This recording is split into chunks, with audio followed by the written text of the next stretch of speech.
देखिए, इस वीडियो में मैं आपको चाणक्य नीति के वो 6 सिद्धांत बताने जा रहा हूं, जिन्हें अपनाकर आप अपने सबसे बड़े विरोधी को भी आसानी से हराने में सक्षम हो सकते हैं। अब सबसे पहले ये बात समझ लीजिए कि इस दुनिया में किसी को भी अपना स्थायी दुश्मन नहीं समझना चाहिए और न ही किसी को हमेशा का दोस्त मानना चाहिए, क्योंकि यहाँ हर इंसान केवल अपने स्वार्थ के लिए ही जुड़ता है, अलग होता है, अच्छे रिश्ते बनाता है या नुकसान पहुंचाता है। सारे संबंध या तो आदान प्रदान पर टिके होते हैं या फिर उसकी उम्मीद पर। कोशिश यही होनी चाहिए कि किसी से भी व्यवहार करते वक्त हमारा कोई नुकसान न हो, और अगर हो सके तो सामने वाले का भी न हो।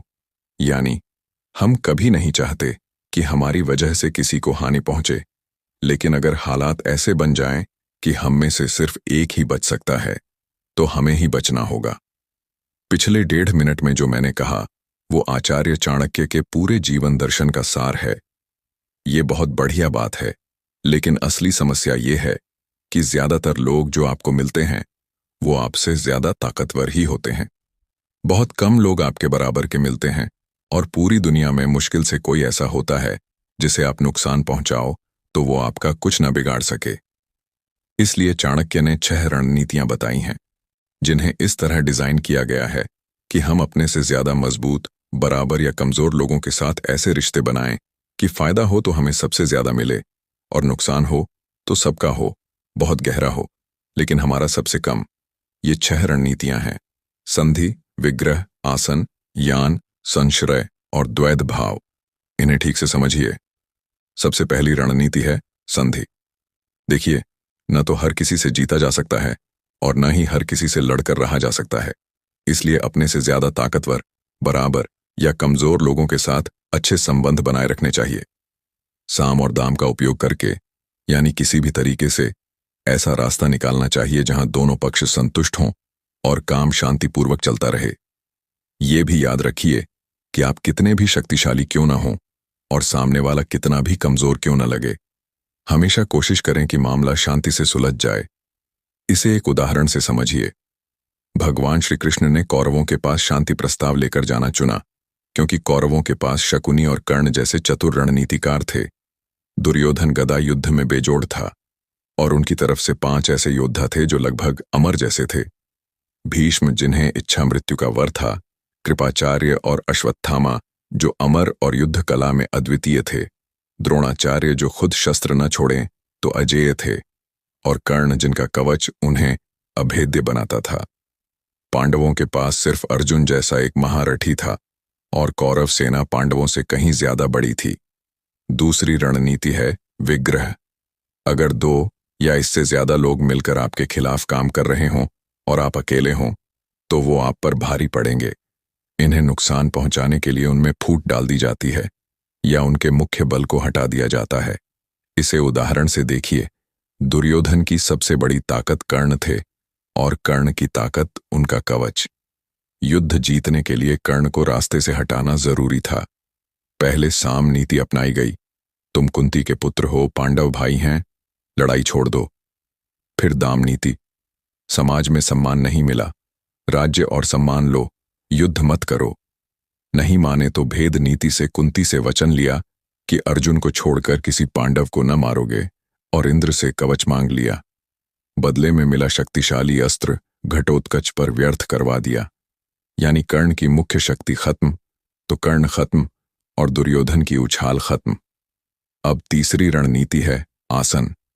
इसमें अगर दुश्मन बहुत ज्यादा ताकतवर है तो पहले अपनी शक्तियां बढ़ाई जाती हैं और इंतजार किया जाता है कि वो कोई भूल करे, किसी मुसीबत में फंसे या कोई और दुश्मन उस पर हमला करे। तब पूरे जोर से आक्रमण किया जाता है। उदाहरण देखिए। चीरहरण के बाद पांडवों को तुरंत कौरवों पर हमला कर देना चाहिए था, लेकिन ऐसा करने पर यह दूसरे राज्य का आक्रमण माना जाता और भीष्म सभी को मार देते। पांडव कुछ न कर पाते, इसलिए वो चुपचाप वनवास गए।